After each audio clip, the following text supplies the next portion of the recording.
96 வயசாகுது.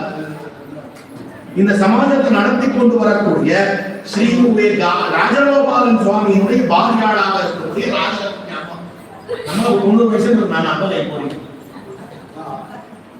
ஏன்னா இவளுடைய அக்கா எனக்கு ரொம்ப பழக்கம். பெந்தா பாட்டி அவளுக்கு 90 கால ஆரம்பம் ரொம்ப பழக்கமா இருந்தா.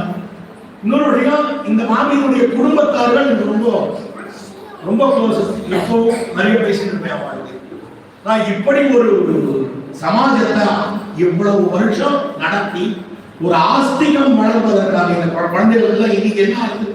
குழந்தைகளுக்கு ஆண்டாள்னா என்னன்னு தெரியாது. முதல்ல அகாரமே தெரியாது, தெரியாது, அதுக்கப்புறமா ஆண்டாள்.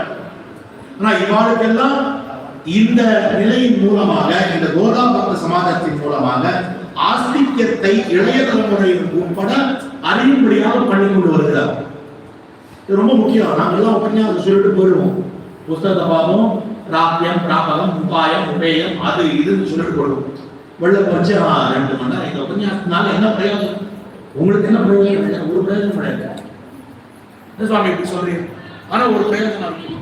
இதனால உங்களுக்கு ஞானம் வர போறது இல்லை, எனக்கு ஞானம் வளர்ந்துட போறது இல்லை. ஆனா இந்த 2 மணி நேரமும் 3 மணி நேரமும் நம்ம